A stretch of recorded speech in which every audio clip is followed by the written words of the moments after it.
Maybe he got a little too cozy with some of these birds. Only explanation I have in where a Fiat Uno could keep up with a Mercedes S280, okay?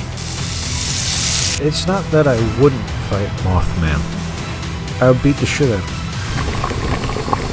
him. We're seasoned. So wait, you mean to tell me they have a festival commemorating the day a man got his shit rocked by an extraterrestrial carrot? My neighbors across the street, they are not real. But a pyramid is the most boring shape. Part Sasquatch, part trickster midget. What's going on, guys? Thank you for joining us in the Conspiracy Kitchen, where we uncover the secret ingredients behind life's daily mysteries. I'm your head chef, Joe, and as always, I'm accompanied by my sous chef, Josh, the cryptid killer. Good evening. And tonight I think we're going to talk about what happens when you threaten the bottom line of like the three biggest complexes in the world when we talk about what big oil, big pharma, and the military-industrial complex. Some people did it. We have a couple here, and I don't think it ended well for them. Probably not. But before we get into that, I think Josh has a little story to get us started off tonight with. God. So we're going to be talking about some pretty brilliant people tonight. But before we get to that, so I have a mechanic. I've mentioned him before, I'm certain of it. A giant Australian man. So yesterday, a woman came in with a newer Audi. It's like a 2022. And she just needed an oil change. That's it. Nothing else. And I'm like, cool, we could do that. So she drops it off, leaves. He gets the keys, lifts up the car, does everything, you're supposed to do. Goes to back it out, and my assistant manager jumps behind the car. He's like, whoa, stop. And we're like, what happened? Smoke is just pouring out of the tailpipe. Oh, no. Like, bad. So they're checking everything. He's like, oh, I don't know what I did wrong. And then they're like, all right, well, do the oil change again. Just check everything. So he's going to do it again, and where he goes to drain it, another mechanic runs up. He's like, which drain plug did you pull the first time? He's like, oh, this one here.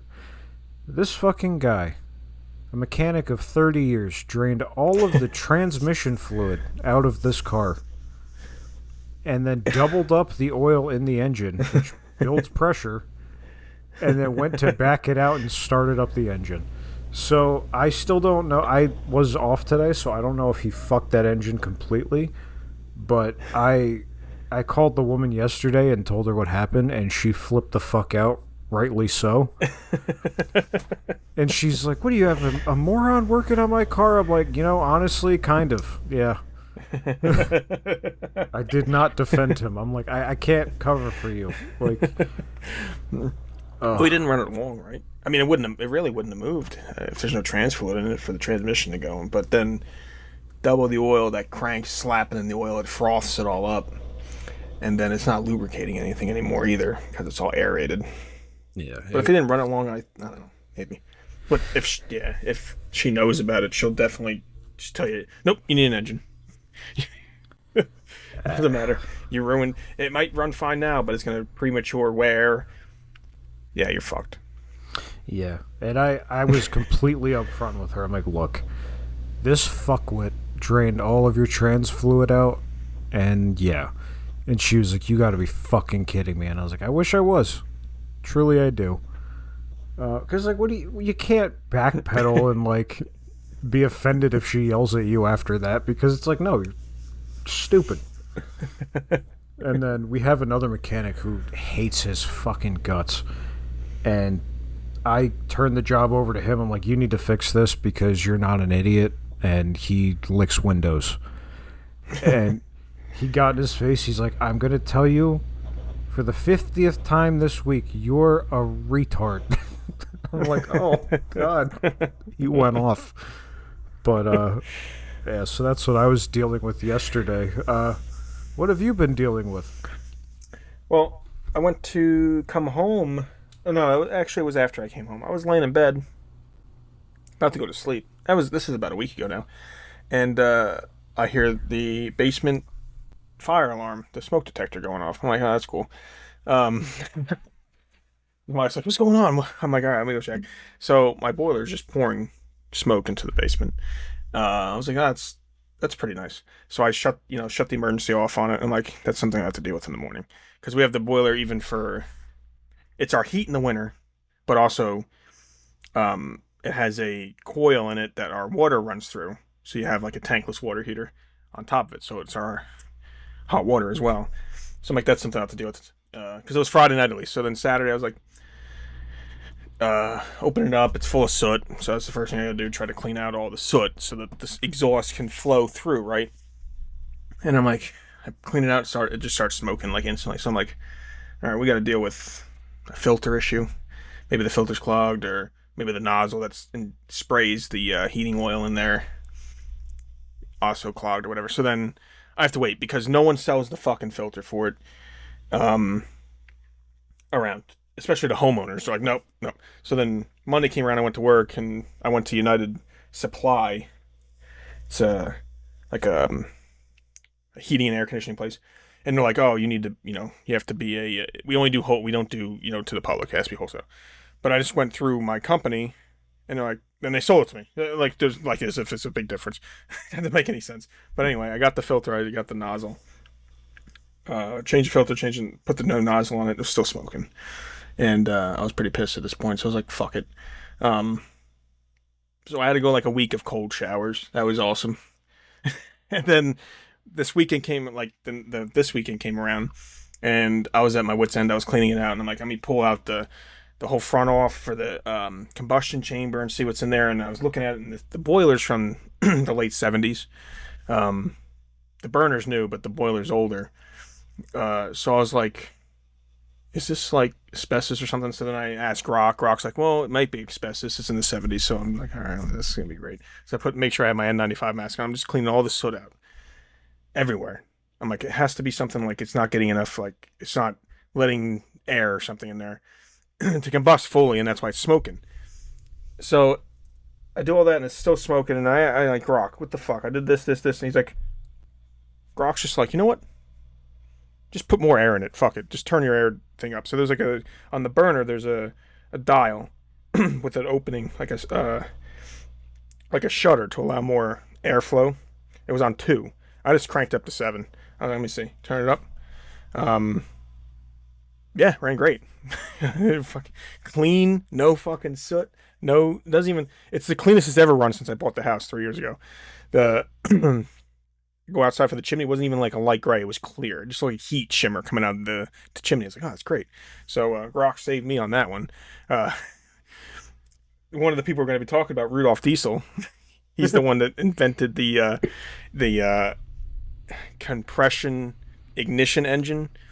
Not necessarily diesel itself, but heating oil is basically diesel. So that was causing all the soot down there. So fuck you. But then, I'll get into it later. If he actually got his way, I wouldn't have to worry about that anyway. But yeah. So that was my week of cold showers, and freaking my wife's like, to give the kids, like, instead of them getting showers, they got baths. She would boil, like, this is like 1810.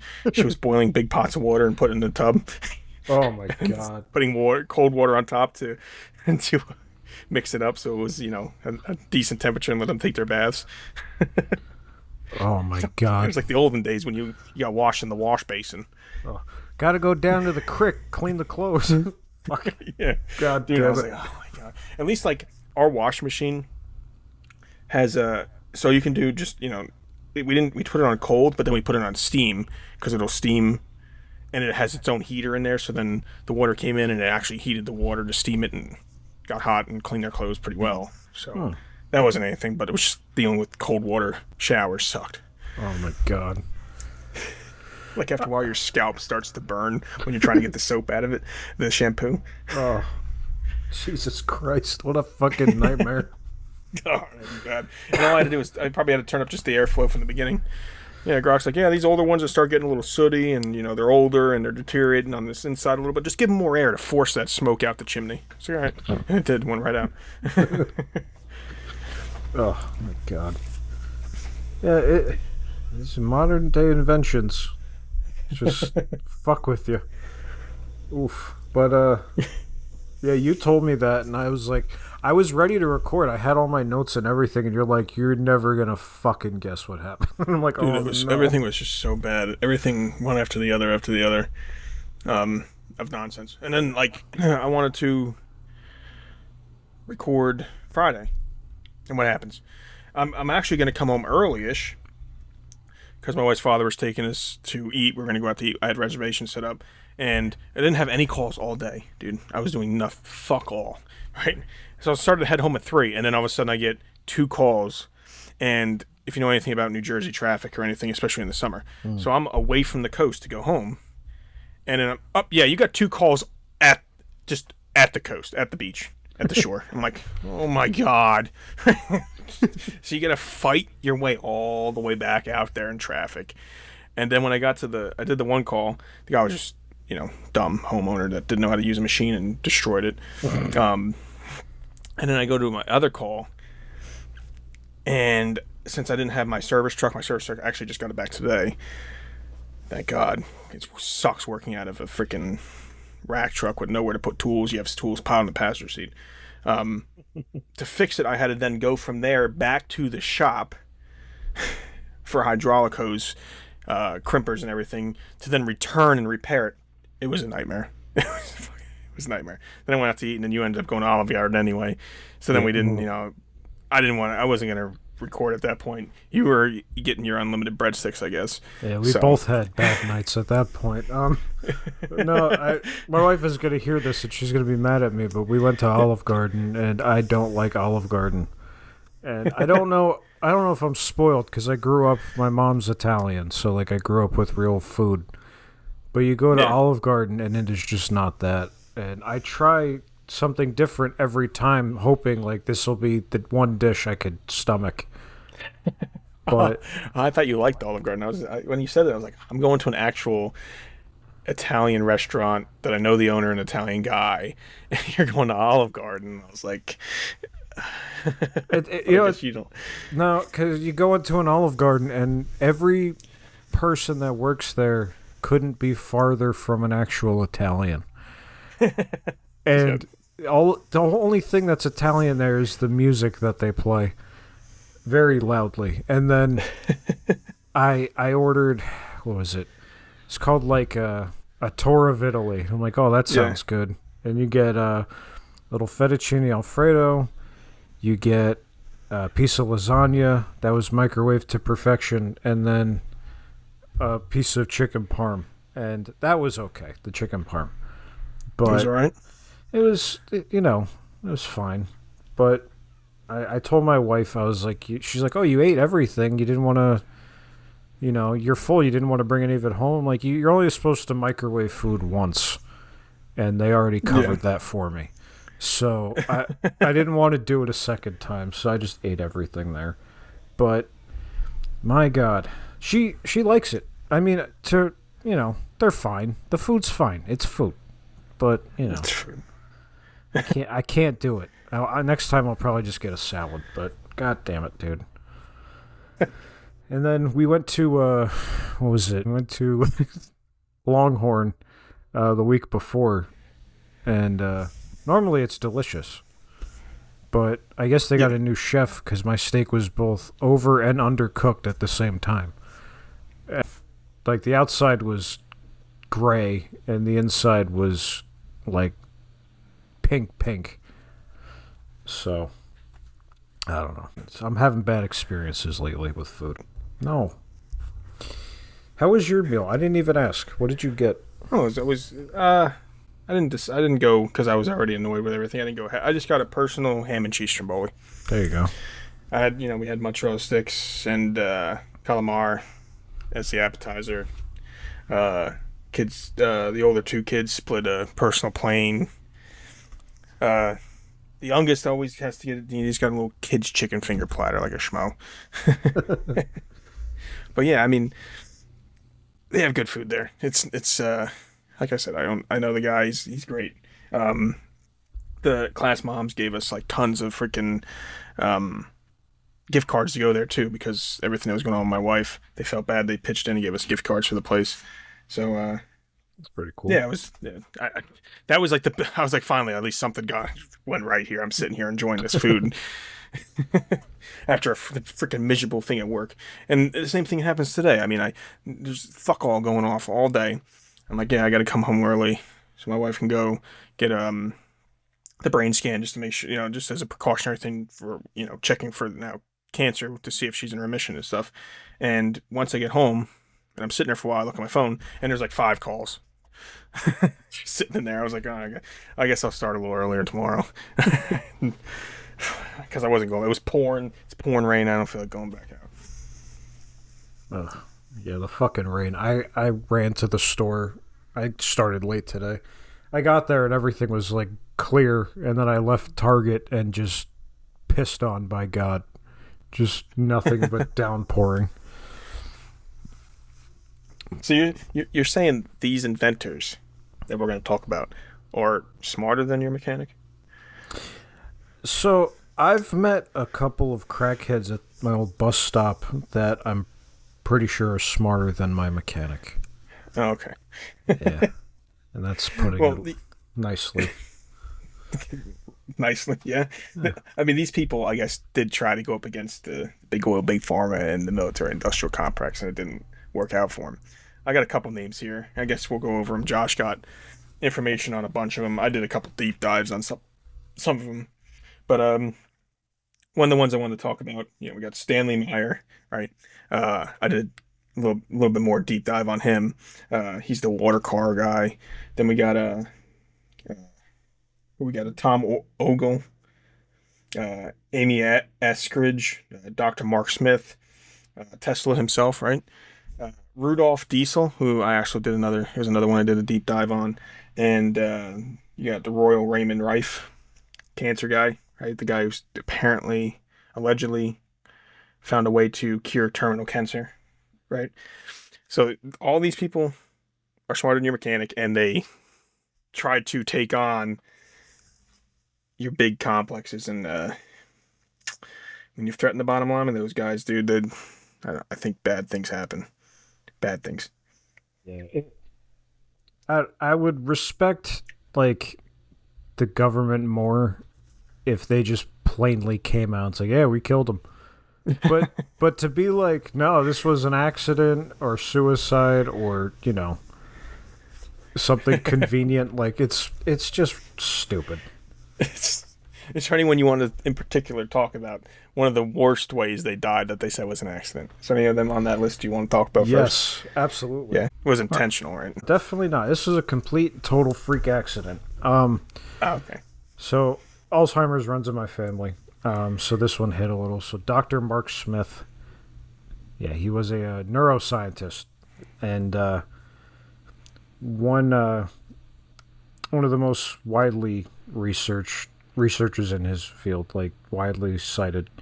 He was doing a ton of research on how to cure Alzheimer's disease. He spent years of his life challenging what, other people believed would be causes for Alzheimer's, and he proposed that pathological changes like plaque formation are actually protective responses to neural injuries rather than the root cause. And people, called him insane, as they do, and the government wrote him off, and they're like, this is nonsense and you're a moron. But one night in 2010, so this wasn't that long ago, he left late and he was walking home, and he was the victim of a hit and run accident. Oh. So he was walking along the road in Ohio where he lived, and a car, from what cops and everyone said, it's like, oh, well, it was a really foggy night, so there's no way they saw him in his bright white lab coat. He was struck by a car. The driver fled the scene immediately. He died. after getting hit by the car. So they tracked down the driver, Daniel Neesham, and when they got to, where he was living, they found him dead of an overdose. He killed himself. Oh.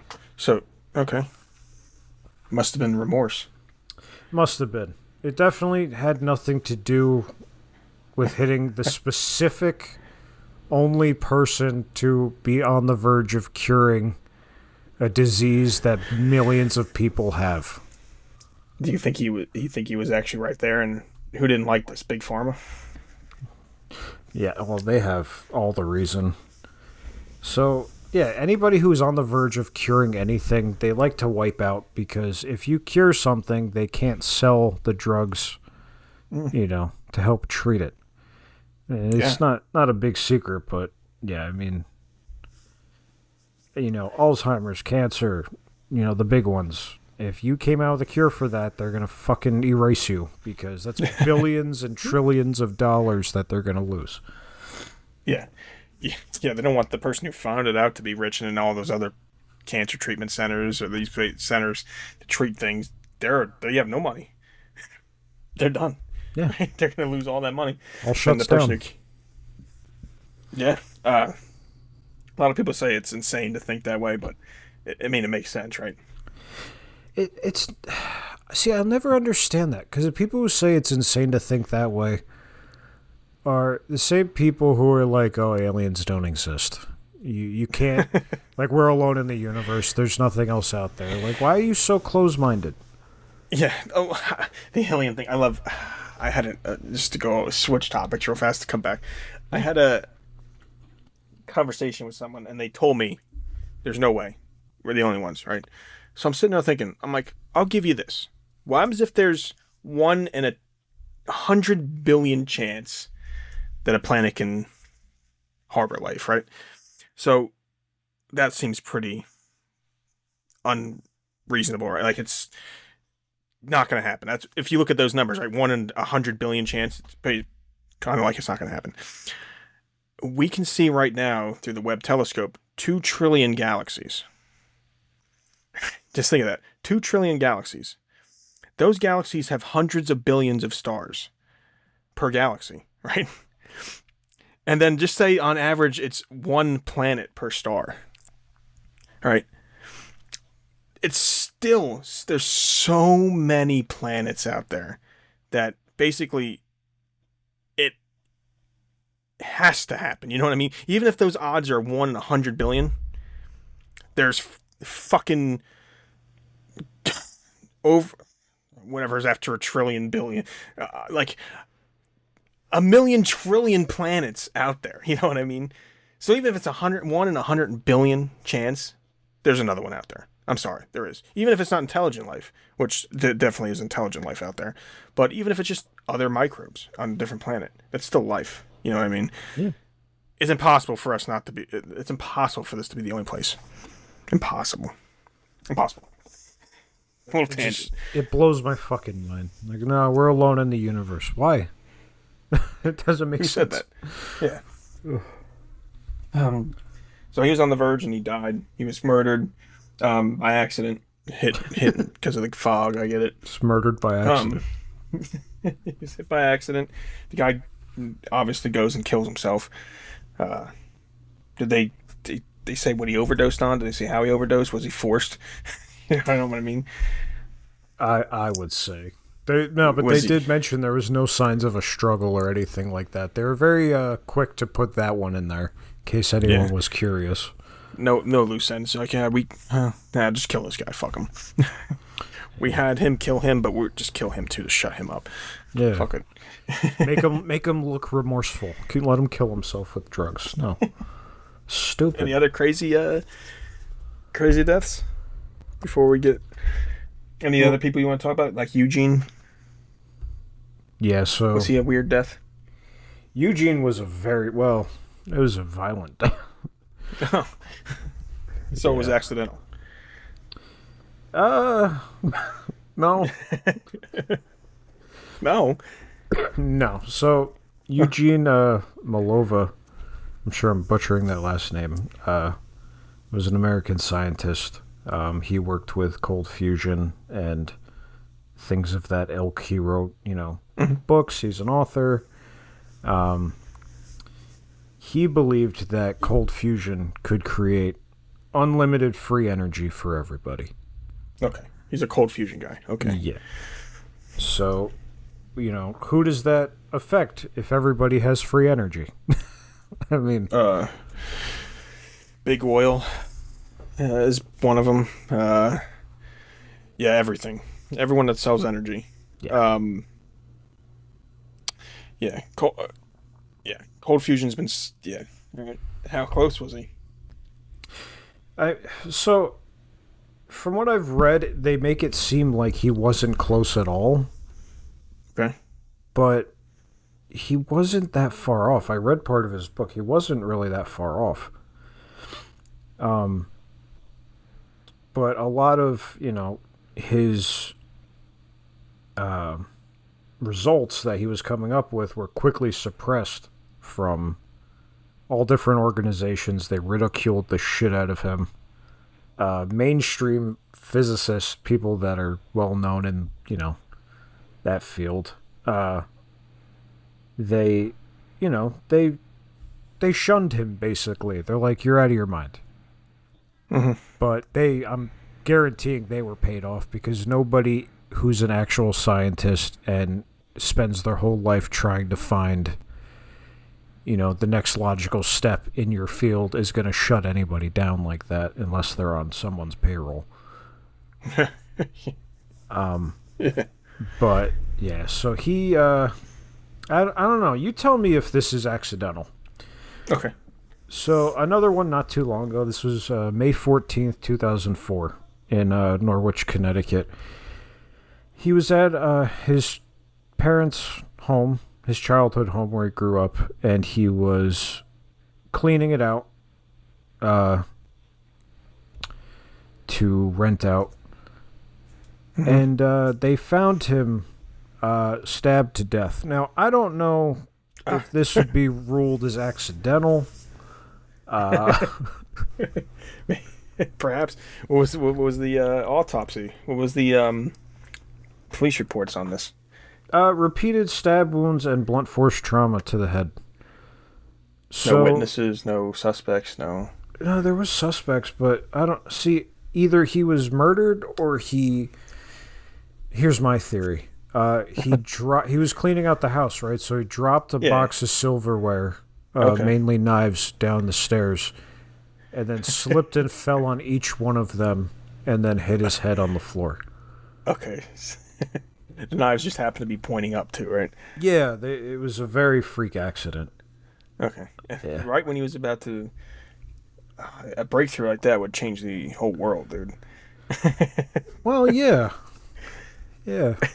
You might say that this is a little coincidental. A little bit. Maybe a little. But in 2005, two men were arrested in Connecticut for the killing. Okay. Case proceeded slowly. Charges against the two men were finally dismissed, though, in 2008. Oh. They couldn't find enough evidence against them. Even though what was the motive?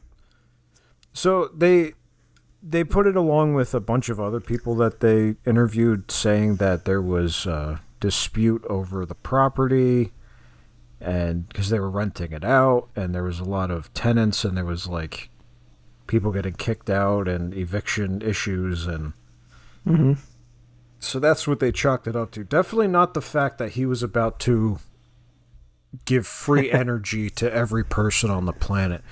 No, it was because they were having eviction issues. Yeah. Could be. Yeah. But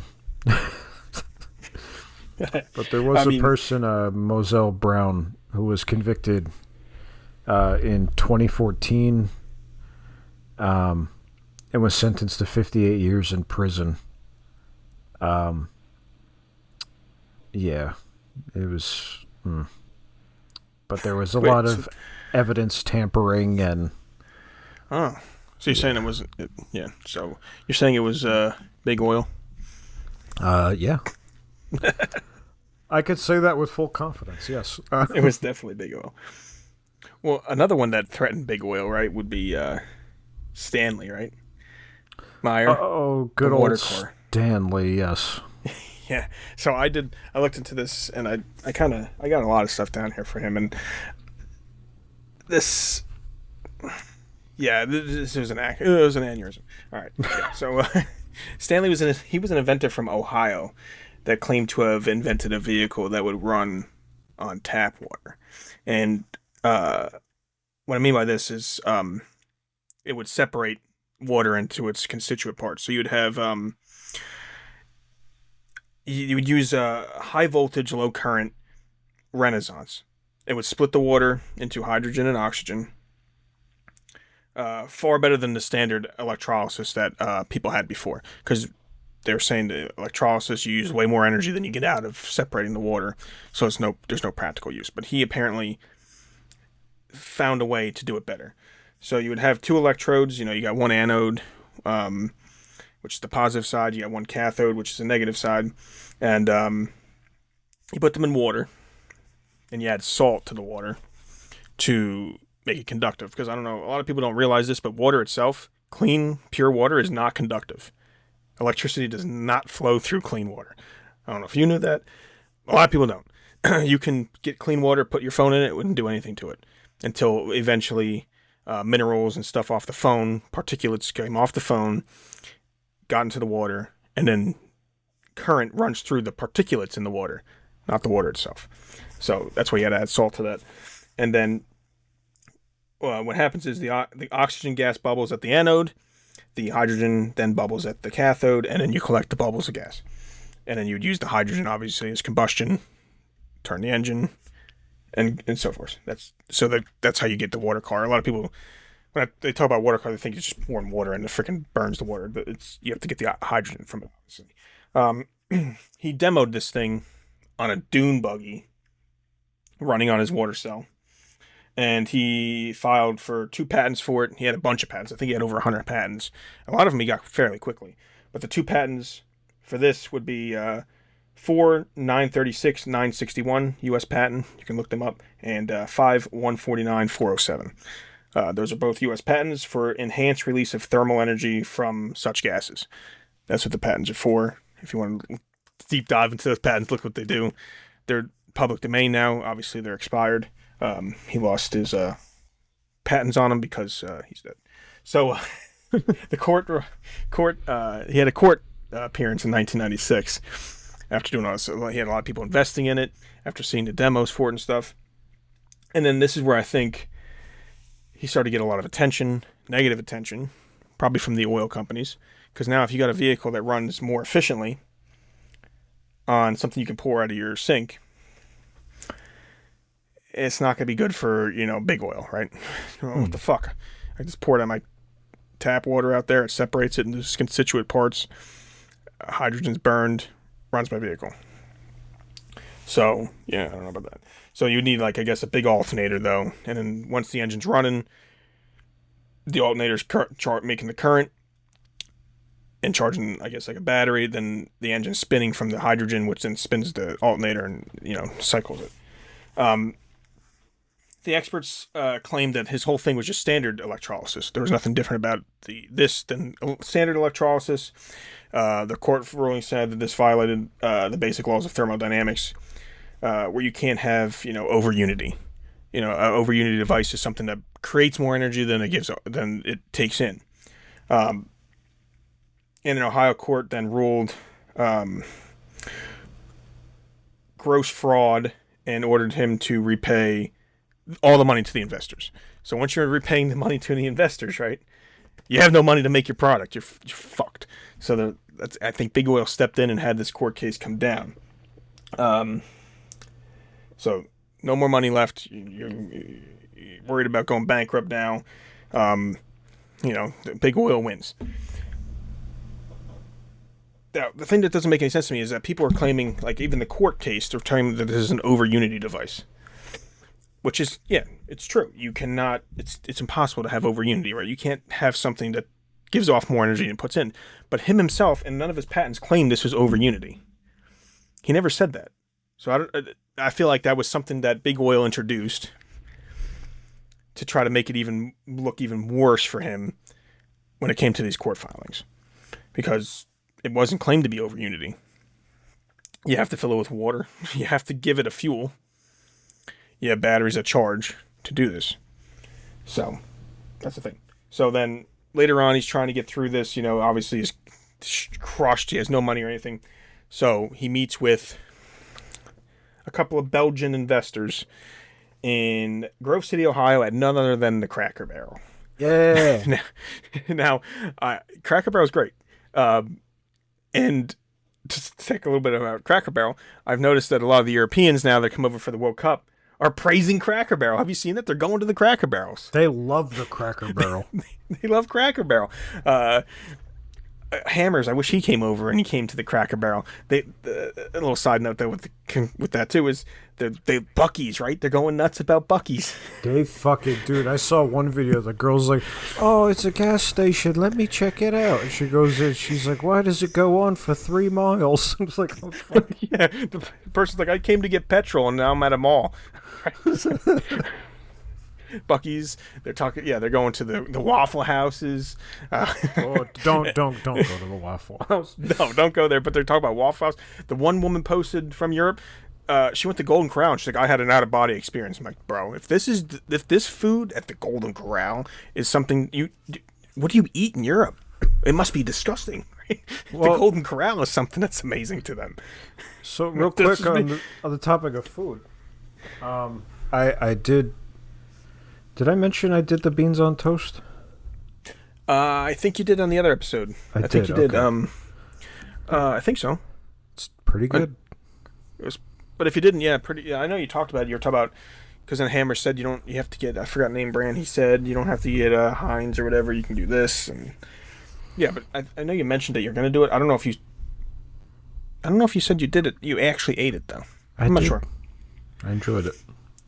He had a good time. Thanks, Hammers. You made him a fan. Yeah. He's now a real Brit. Nah, I'm gonna stick to Cracker Barrel, but they got fucking biscuits and gravy at the Cracker Barrel, so they do. They have good. I mean, you can't go wrong anywhere. Anything. Yeah, breakfast there, lunch, dinner. The other one that was funny. Did you see the Europeans? The guy who ordered the chicken fried steak. He's like, well, what is this, chicken? He's like, no, it's beef. They're like, well, why do you call it chicken fried? Well, because it's in chicken batter, bro. It's steak and chicken batter, chicken fried steak. That's right what it is. Pretty straightforward. Can you chicken fried chicken? No, it's just chicken. Did you see the two Brits that were, they go to like a legit OG barbecue spot and they go to eat the ribs with a knife and a fork and the guy yelled at him? He's like, no, put that down. Use your hand. There you go. Pick it up with your hands. Take a bite. There you go. Melts in your mouth. All right. He just walked away. Like, fuck.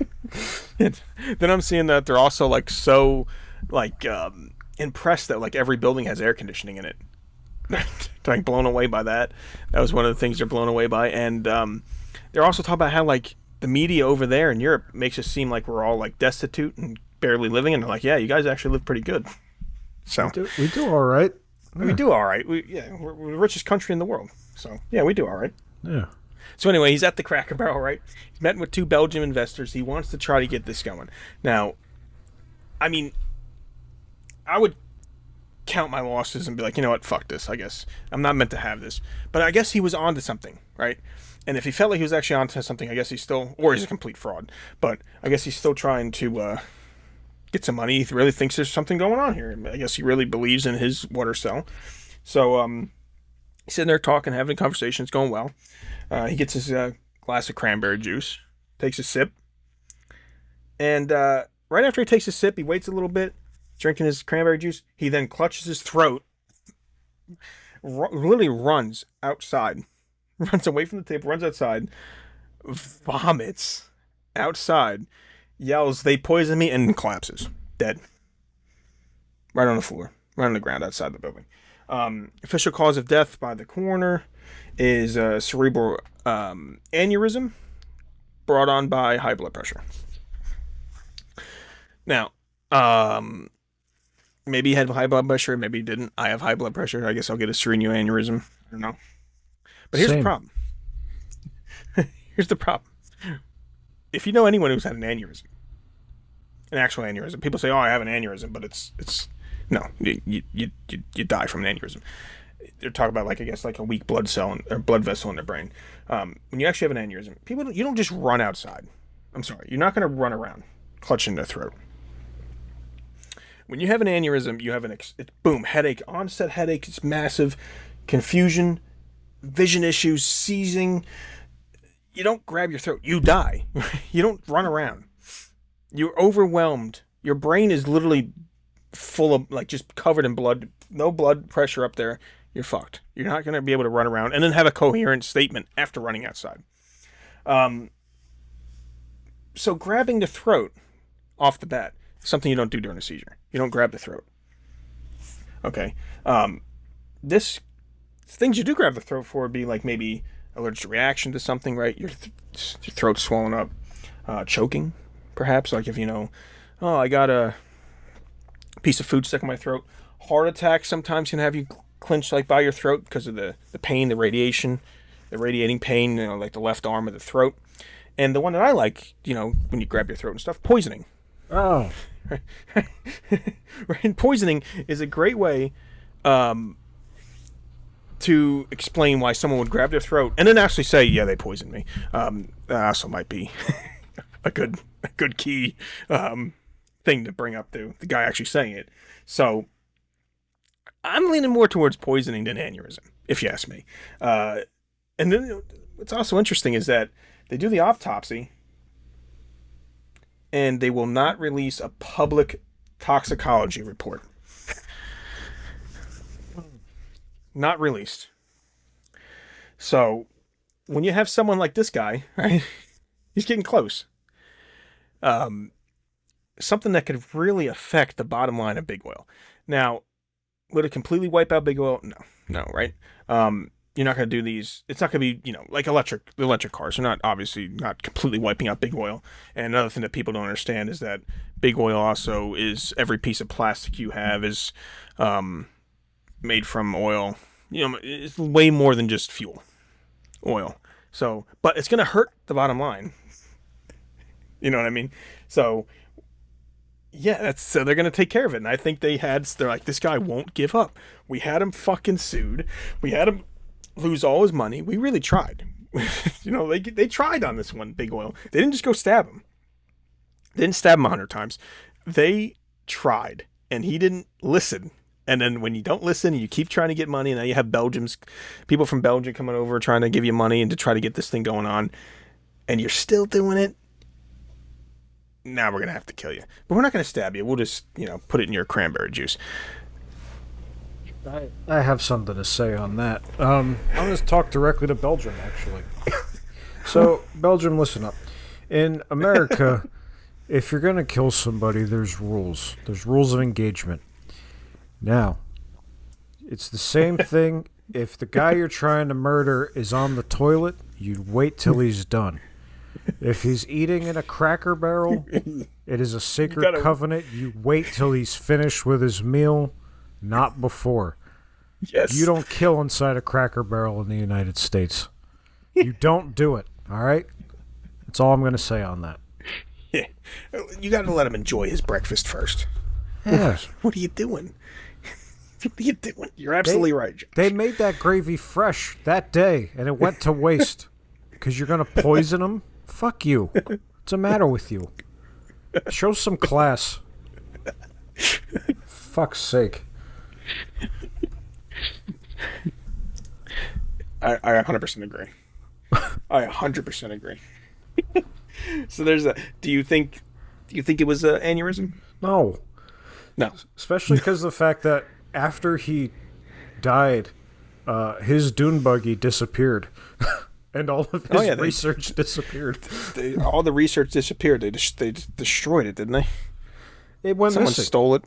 Yeah, it just went missing. And then they were like, "Oh, that car's not gone forever. We saw it in Canada."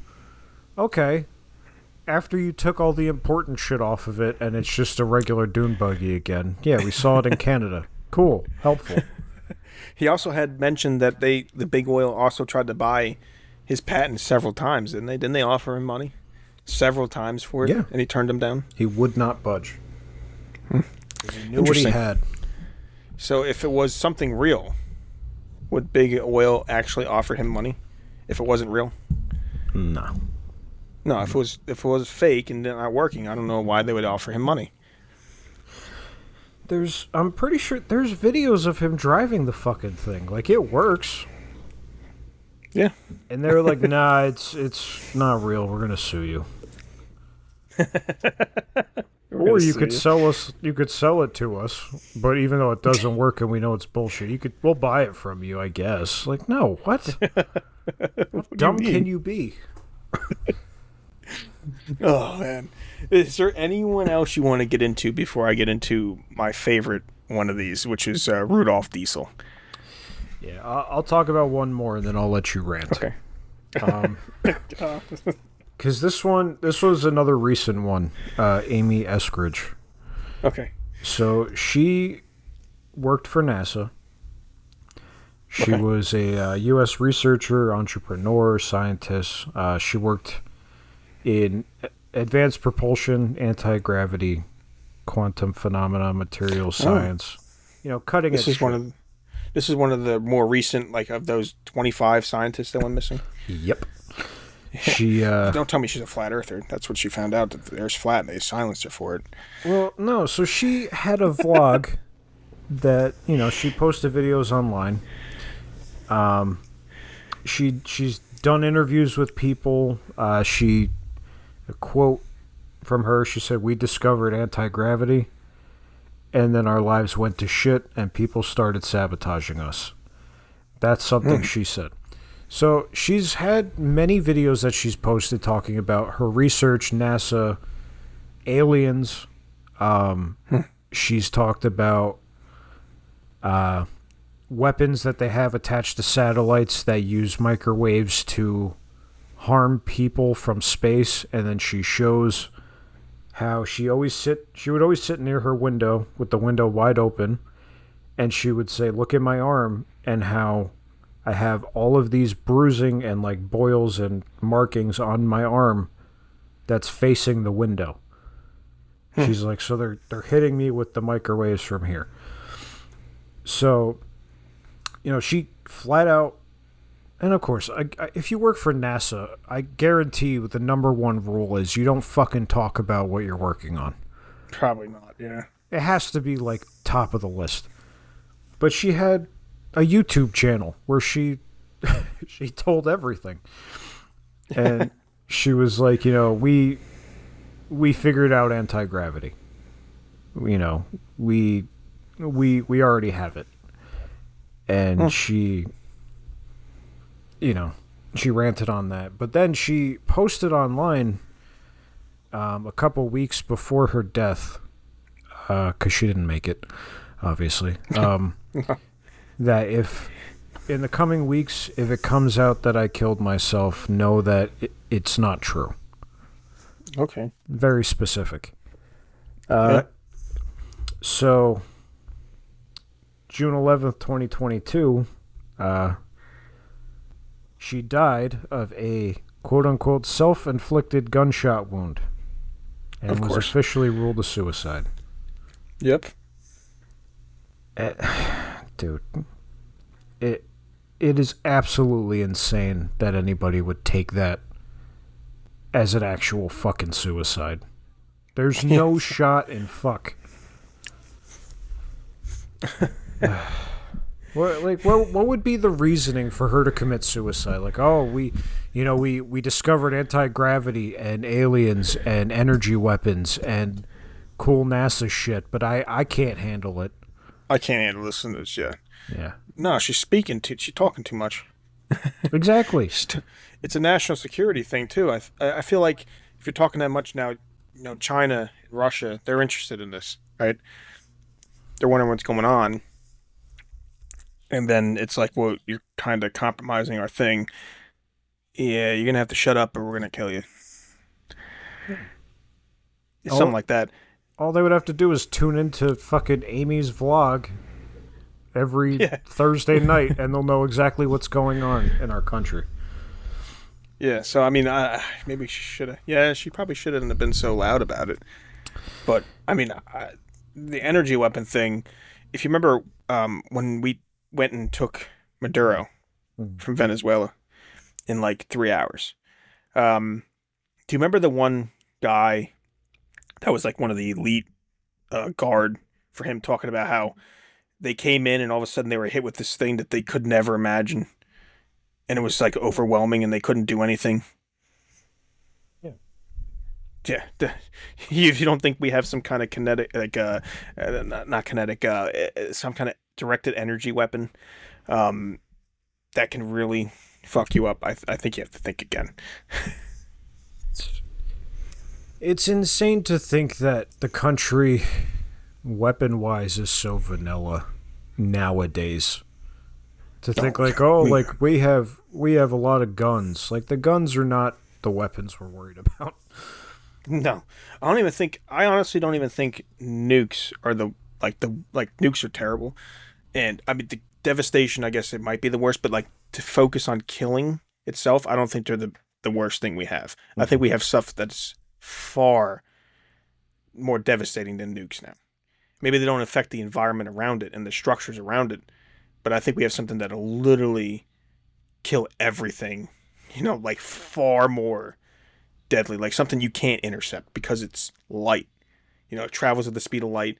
It's not being brought over or dispatched on a ballistic missile, even if it is hypersonic. It still has to travel there. We have something in space. We have multiple things in space that if we want this area dead, they're dead. There's no defense to it. And I think we have stuff like that. I mean, look what we did with even like with Iran, like how fast we were killing their upper government officials, right? Like if they had to name a new one, he'd be dead before that night. As soon as they found out where he was dead. Now, I mean, all that bullshit going on. You wish Israel would stop being such schmucks, but I don't want to get off by saying something like that. But we have way more advanced weapons than I think we know. And she might have been kind of spilling the beans a little bit, and maybe some people in national security did not take too kindly to that. Definitely not. Yeah. But she didn't commit suicide. No. But all of her stuff is on the internet. If you guys want to see it, Amy Eskridge, check her shit out. It's very interesting stuff. And she goes into detail. Very much so. Another honorable mention. It's kind of hard to put it that way, but Tom Agel, I'm butchering that name. Agel? He was known for developing a vaporized fuel system, another one like that, in the 70s. Reportedly extremely high fuel efficiency, around 100 plus miles per gallon. Born in Germany, grew up in a military family, always was tinkering with engines and appliances, and then moved to the U.S. and worked as a mechanic. In 77, he modified a 1970 Ford Galaxy, a heavy V8 powered car, by replacing the traditional carburetor with a system that vaporized gasoline and fed fumes directly into the engine. This eliminated the need for a fuel pump and a carburetor in the conventional sense. So he demonstrated it by driving nearly 200 miles on about 2 gallons of gas. So he died of an accidental overdose. Oh, he accidentally overdosed. Yeah, on something that's classified as a tranquilizer. So this guy is using tranquilizers recreationally on himself? Yeah, as you do. I mean, you tranquilize an animal and you think, wow, that looks fun. Maybe I'll give it a shot. And then he overdosed on it? Yeah. I get it. He had a hard time sleeping. You know what? That must be it. That has to be it. Kind of like a Michael Jackson thing, right? With propofol. His doctor kind of overdosed him on propofol, right? And he died. Yeah. Accidentally. Something like that? Yeah. Yeah. Even though Michael Jackson's still alive. I believe it. But apparently he had personal struggles like family issues, drinking problems. Mind you, he was only 26. Drinking problems. He survived a shooting at a bar by an unidentified assailant earlier that year. Yeah, a lot of people believe he was trying... people were trying to kill him for a while. And then finally got him with the trank. But Jesus Christ, man. Well, I guess you could do one more honorable mention, I guess. You got Raymond Rife, before I get into Diesel. Mm-hmm. He allegedly cured terminal cancer. Right, in 1934 USC clinical trials, him and his team had 16 patients with terminal cancer. They came up with this treatment because he alleged that he made this microscope, the Rife's universal microscope. It used a complex system of quartz prisms and polarized light. And you could up to 60,000 magnification and could view live specimen for the time. Most of the time, and that time you had to kill it and stain it to check on it. And he said that cancer was created by a certain type of virus. And he had a specific resonance frequency that would cause structural failure of that virus, and it would kill the cancer. Now, obviously, this has not been seen. I mean, obviously, my wife has cancer. They didn't mention anything about a virus causing it, but this is what he claimed back in 1934. He had 16 patients, like I said. It would be 3 minutes every 3 days for about 3 months of this treatment. And Rife and his colleagues claimed 100% recovery. All the tumors shrank or disappeared, and patients regained health. So, if this guy's full of shit, then you say he's full of shit. But, again, in 1934 to 1938, he demonstrated this to other doctors and researchers. Positive articles were written in medical journals about it. They also then, after all these medical journals and everything else went on, other doctors began to use it in 1939, after all these. But doctors who used Rife devices, they started facing license threats. We're going to pull your license if you even agree with this. And this is the thing I don't agree with. Because if it doesn't harm the person. So say someone has terminal cancer, and they're going to die anyway. You go with the standard treatments. I don't know what it is for the 30s, to be honest. But now you got what? Chemo, radiation. They take a huge toll on the body. What is the fucking difference if you're like, let's try this? You know what I mean? I would try anything if I was dying. I'd be like, yeah, let's do it. Why would they? We're going to pull your license if you say you're going to use this type of device. It didn't cause any side effects. You know what I mean? Even if it made them feel better. Even if it didn't work, but just made the patient feel better, that's a win for me. So that doesn't make any sense. You're going to pull licenses. And then it began. The 1940s, multiple break-ins at his lab. His equipments were smashed. They would burn his notes. They destroyed all his microscopes. And basically, at this point, it left him in financial ruins. They classified all his devices as unapproved medical devices. Any practitioner was arrested or fined from the 50s to 70s. They were trying to recreate this stuff. And he was in and out of court several times. It bankrupted him. He lost all his money.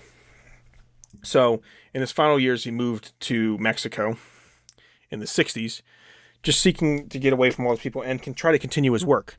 Because he said he was literally, this was big. However, he returned to the U.S. briefly. And after that, they said his health started to decline because he reportedly was becoming a heavy drinker, so they say. And in 1971, he died of what the official cause was listed as heart valve complication from alcoholism.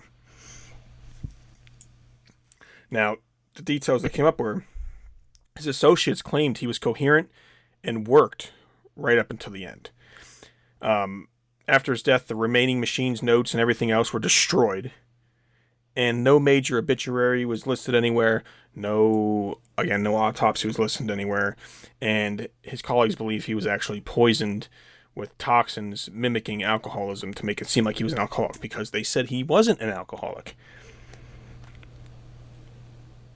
So, I mean, there you go. If you go with, you're trying to protect the radiation chemosurgery industries.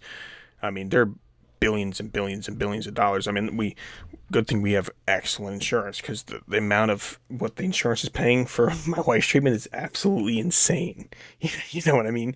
And if you could have some kind of machine that would just do this resonance, I don't know. I don't know enough about it to see that this is actually working.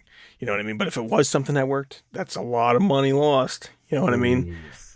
That's a lot of money lost for something that just resonates and destroys the viral walls. Tumor shrank. I mean, for 4 years, medical journals posted positive things about it. Other doctors started using it, and then all of a sudden, it was shut down. You can't do this, you can't do this, you can't do this. You bring this up, we're taking your license, we're fining you, you're going to courts, fighting. Dude, it seems kind of odd. You know what I mean? Well, here's the thing on the alcoholism bit. So I know a lot of people who work in the medical field. I have friends that are doctors and whatnot. Even if your personal life is going to shit, and his was financially, that still would not stop that kind of person from proceeding with their research and putting all of their energy into it and not succumbing to alcoholism. Now, I don't know him personally, but I could guarantee somebody who came up with a possible cure for cancer is not going to take a break and start getting fucked up. You know what I mean? Yeah. So, yeah, he got poisoned for sure. Probably. I mean, like I said, and he would probably want to continue to fight all the way to the end to prove them wrong. You know Absolutely. What I mean? So, I mean, it seems a little odd. And like I said before, even if it didn't actually cure the cancer, if you're terminal, I would let you do anything to make, like myself or the patient, just at least feel better. You know, just feel better. Just give them hope, even if it's only mental. But to sit there and like, you can't do this, you can't, like, come on. It's insane. Absolutely insane. Sure not. If you're dying, you can do whatever you want. If I'm dying, try anything. You can try anything. If I'm already going to die, you can try anything. Just try to save my life. You know what I mean? Yeah. So, yeah, it's, I don't know. But one of my favorite one to bring up here, because there's just so many different ways you can go down on what's going on, is Rudolf Diesel. Yeah. So in the 1890s, Rudolf perfected the combustion ignition engine, and it was way more efficient than steam at the time. Everything was steam powered back then. You burned coal, boiled water, the water turned to steam, caused high pressure, and you used that pressure to spin something, right? That's how you moved before, until you got these type of engines. So like in a compression ignition engine, you don't have spark plugs. So in your gasoline engines in your cars, you have gasoline misted into the cylinder, and on the compression stroke, you send this spark into there. It ignites the gas fumes, because gasoline itself isn't what is combustible, it's the fumes. And then that explosion pushes the piston back down to spin the crank and turn your, transmission. It's the other way around on a diesel. Well, it's not really the other way around, but on a diesel or a compression ignition, the compression of the piston against it ignites that that gas and liquid to push the cylinder back down. So you don't need the spark plugs. They actually create a lot more torque than regular gas engines. But it can run on more than just diesel. Like we think diesel, That's it for these compression ignition engines like my service truck. It can run on a lot of things. He actually marketed it to run on non-petroleum based fuels. He actually was more about peanut oil or vegetable oil to run it on. Now, when you start talking about that kind of stuff, who does that affect? Big oil, who is actually starting to come about at the same time, right? If you're not using petroleum, you're using peanut oil. It's not that good, right? By the early 1900s, he was very wealthy. I mean, he had these engines powering ships, locomotives, but continued to push for it to be non-petroleum based when they started making this diesel fuel out of oil. This again threatens the oil companies, the emerging oil company industry with Rockefeller and the Standard Oil companies. So after going through all this, he's pushing, he doesn't want to do this as oil. He wants it as an alternative fuel, more sustaining. So then we get to September 29th, 1913. He was actually traveling now. He's fairly wealthy at the time. The engine's perfected. He's doing well. He's traveling now from Belgium to London to meet with British naval and industry people. Most likely to talk to the British naval people about adopting this engine in their upcoming. They're making submarines at this point. This is just before World War I takes off, and there's like kind of an arms race. So you want to power these submarines to get better. How is she going to power them? Steam to get better propulsion out of them. They're not that quiet, not like we have now with our nuclear submarines, but it's better than steam powered. So he's on the ship. People say they see him. Colleagues say he's having a great time, in good spirits, talking to people, right? Then at about 10 p.m., he goes to retire to his cabin. He tells the stewardess, or the steward, to wake him up at like 6:15 in the morning. Come back, wake me up at 6:15. Next morning, they come by his cabin, open the door. The bed looks like it was never slept in, so it was either never slept in or made. A hat and coat were found neatly folded on the deck railing near the stern of the ship. No struggle was seen in the room. All his valuables, notes, papers, and everything were left behind in the room. No note for suicide. I mean, who doesn't usually get a note left too? So a few weeks later after that happened, a body's found in the water out there. It was too decomposed for a positive ID by looking at it. So what do? What do they do, Josh? What do you do with it? You just throw it back overboard. They took the wallet and dumped the body. They take the wallet, dump the body. They literally said, well, I can't really tell who this is because he's too decomposed. Nope, right back over. Not even... just throw it right back over. A burial at sea, right? That's the nicest way you could put it. It was a burial at sea. Yeah. Yeah, we're not taking this. Fuck it. So at the same time, his wife opens a sealed envelope that he left for her before he went on the trip. And in this sealed envelope is cash and instructions to contact a specific friend if anything happened to him on his trip. Seems kind of odd, right? Yeah. But the official ruling was suicide. I don't know, dude. Seems kind of odd. Why? First of all, he's wealthy, right? He's going to talk about a major business deal, right? If he can get his engines put in British subs, and the British industrial complex starts paying him for his propulsion, he's going to be set, right? No note, especially for his wife. I feel like, unless he was afraid she would open it early, I feel like you would leave some kind of closure to your wife, right? Yeah. Like, you're not just gonna be like, oh, if something happens to me, and then I'm gonna commit suicide anyway. It makes no sense to me. Cryptic bullshit. Yeah, like, it's not. I don't think it was not suicide. I don't think it was suicide. And there's a couple ways I think this can go, because of the fact of what it is. So he obviously Rudolf Diesel is ethnically German, right? And this is just prior to World War I. But he was increasingly pro-British. He fled to Britain. Him and his family fled to Britain during the Russian-French, the Franco-Prussian War in the 1870s. So as a kid, he was there, and he was very into like machining and everything. And he was the one that was looking at the steam engine and was like, these steam is so inefficient. It's only like 10 to 12% efficiency when you put in, power outages, and it doesn't make any sense. And he was the one. He by himself. He must have been brilliant. Probably about the same as your mechanic on how to come up with the compression, and he finally perfected it, and it's about 50% efficient instead of 10 to 12%. Huge gains. And the coal industry at the time is obviously wanting steam, right? They're the big guy on the block, but the oil industry is emerging too. And you have something like this, all right? So then you have the Germans. They don't want them to be pro-British, right? They want exclusive control of the diesel. This is what I'm thinking. The diesel for their U-boats, right? They're trying to make U-boats at the time too.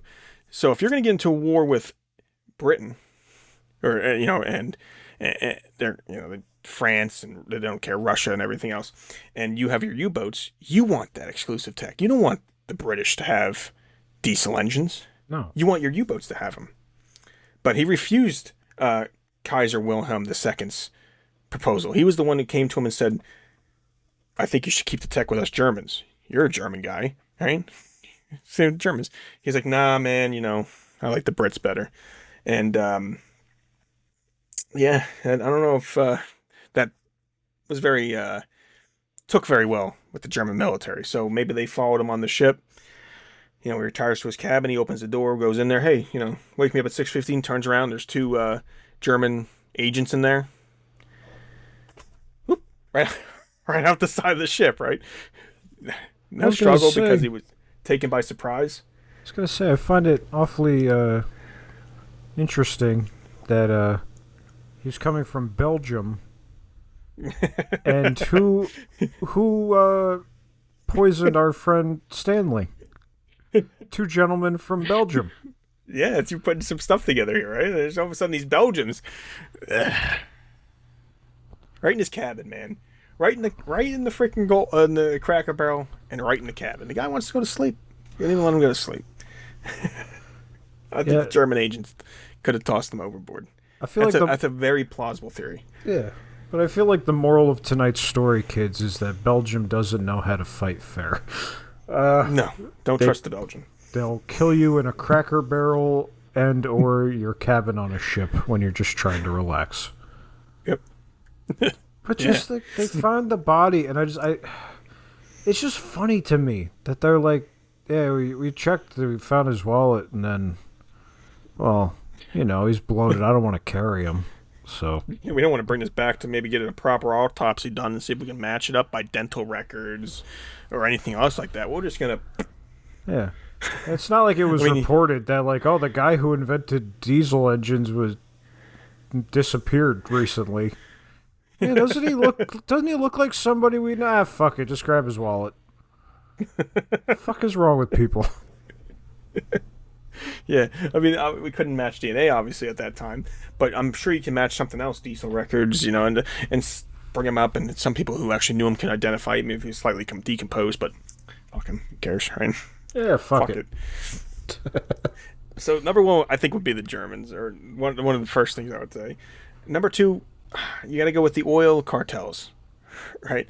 So oil is just coming into dominance here. Petroleum-based fuel. Coal is also out here. They're still very much alive at this time, but they're on the decline because of fossil fuels becoming more prevalent. He was very advocate about running it on vegetable oils, peanut oil to be specific, right? And if you're going to run on some kind of oil like that, obviously you would threaten petroleum dominance, especially at a time where if World War I's about to happen, you're going to see an absolute insane increase in demand for oil, right? You got the tanks and everything running. They're not running on steam, right? So you got World War I happening. Obviously, they're going to consume a lot of oil with that. If you have this guy putting his peanut oil engines into tanks, submarines, ships, trains, it's going to cut into your profits, right? So You got Big Oil on the ship. Maybe they got 2 guys on there from Belgium. Maybe they paid him off. Who had more money, the Germans or Big Oil? You know what I mean? Or maybe they pooled their money together and just said, hey, the Belgians are good at doing this, right? And they just fucking killed them that way. So you got the Germans. They obviously have great motive. You got the oil cartels have a great motive to do it on top of it. So either one of them might have killed him. Moving forward, though, maybe he didn't die at all, right? There's 2 other possible explanations I have, and maybe he didn't die. One could be British intelligence. Maybe they faked his death. He didn't care about his wife, I guess, at the time, though. But he faked his death to work for the British without Germany getting in the way, or finding out that he was actually doing it to save himself from being murdered by the Germans. Because at the time, right after this, British diesel tech greatly accelerated right after this. Even though he died, the British diesel tech greatly accelerated after this. And, maybe he knew he was going to leave, and he gave his wife the cash. Hey, I got to do something for my wife. She can't know, because, if the Germans get involved in everything and they freaking torture her and they get information out of her, she can't know, but I'll give her cash. I'll let her call this friend to take care of her, and I'll move on with this. Even though it's kind of a scumbag move to do, I guess it's still a possibility, right? Yeah. Maybe. I have my own theory. Yeah. Well, so you got that. You got the alien abductions, what I was going to go with. What do you got? Well, I was going to say... You want me to talk about this? Or you want to talk about that? You go ahead. I'll tell you mine right after. All right. Some of it's aliens. Now, aliens, I feel... I don't know if I talked about... I haven't talked about a good alien theory in a while. Right? Maybe... When was the last time I talked about one? Abducting the princess. I'm trying to think of other alien big things, but I had the one on, Princess Diane. But I don't think he was murdered. I think he was extracted from the ship. Diesel engines not running on oil products, I think would cause a great technological advance in the world. Because if you look at this, we run on oil. Everything runs on oil now, right? Basically. Look what it causes. Oil is obviously a finite supply, and it's in limited areas, right? We're always fucking fighting about oil, right? Wars start over oil, securing oil fields. All right, look what's going on now. Iran puts a choke on freaking Strait of Hormuz. Oil prices soar. People are getting pissed, right? It always causes that. It always causes war. So I don't think the aliens want us to be technologically advanced. I think they want us to be dependent on this oil, because it limits how fast we learn about other technologies, because we're so, kind of ensnared by this oil. This leads to slow tech for space travel, I think. They don't want us out there. They know what we are, right? We focus on war technology. We focus on more on, developing a nuke, developing what's the best way we can kill other people, instead of, let's develop what's the best way to move people and travel people through space. Because we have to continue to defend our interests here, and oil is a big interest. So they abducted them to prevent humans from achieving space travel earlier with advanced propulsion, because if now you're no longer worried about oil, you can focus on other things. You're not fighting over the oil. Peanut oil you can get anywhere, right? Peanut oil is way more accessible.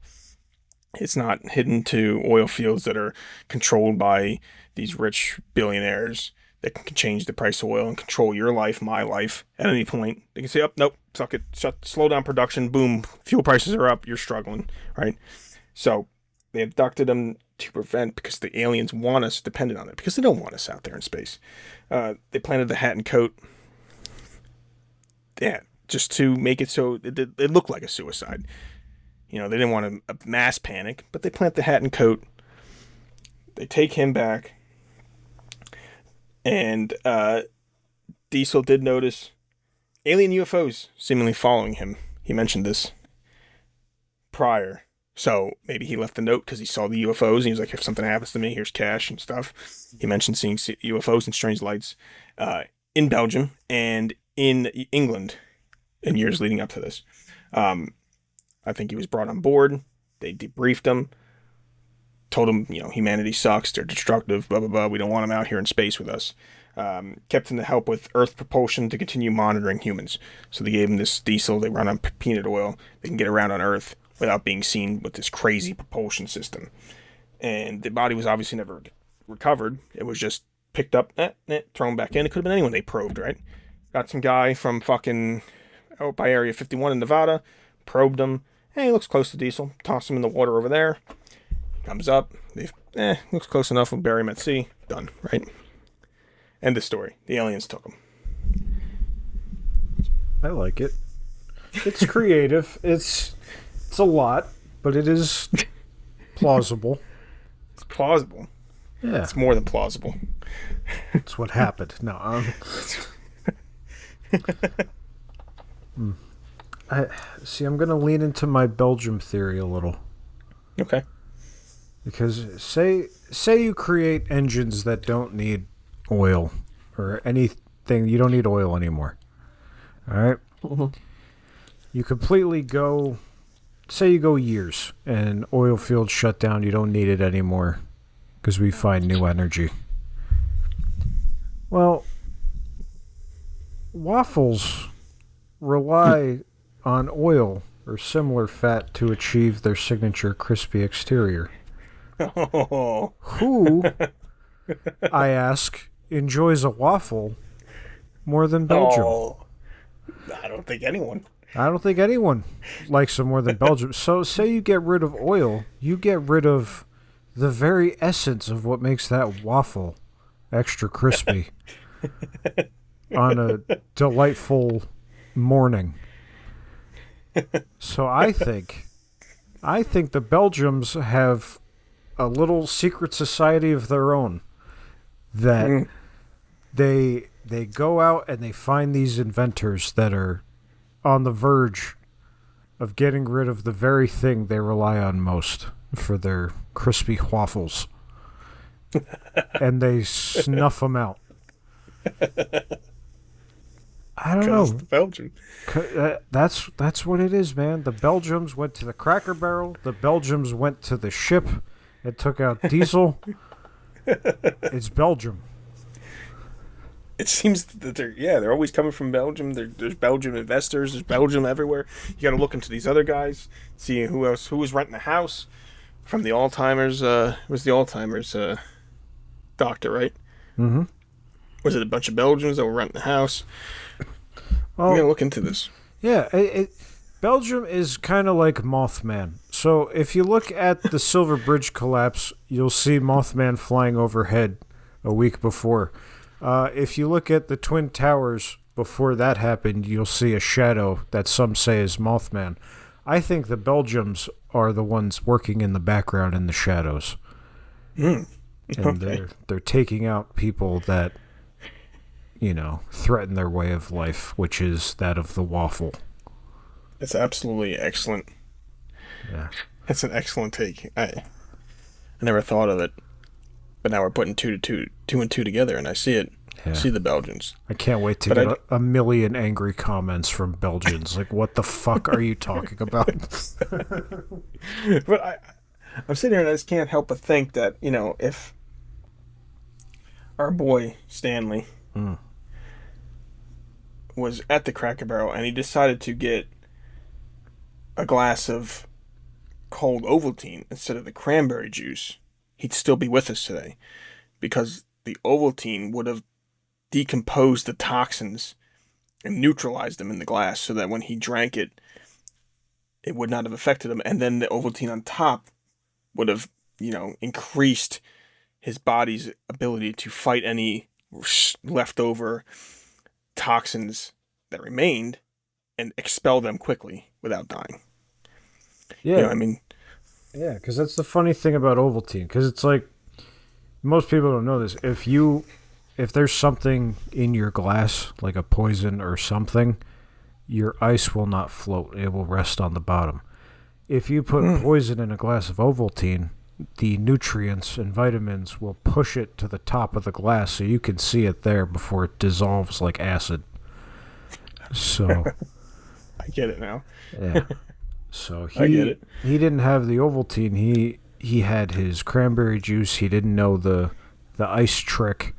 So he just took a sip, not thinking anything. He's like, oh, he's just, having breakfast with a couple of Belgians. They're going to get a waffle. It's going to be a nice morning. And 2 minutes later, he knew it was too late. Yep. Yeah, he probably ordered the waffles too, and they were like, oh, you like the waffle, huh? It's crispy. You know what makes it crispy? Oil. That's interesting. You're trying to, I think it's funny you're trying to do away with that, but, yet you enjoy our breakfast. And then, poof, he's in the parking lot, choking to death. And the waitstaff's just thinking he should have drank an Ovaltine. Yeah, it's like, it was on the menu. We offered it. He didn't want it. Didn't want it. Fatal mistake. Fatal mistake. And then the Belgians, they just disappeared into the mist. Like that gif of Homer Simpson disappearing into the bushes. Never to be seen again. Yep. We've cracked every single case we have. Yeah. If World War III were to start, it would be against us and Belgium. No. Any Belgian listeners out there, let us know in the comments. I'll check on Spotify, too, to see if they do listen. Yeah. When you stop being offended, please let us know your take.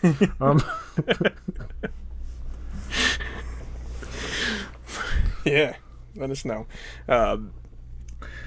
I think we got...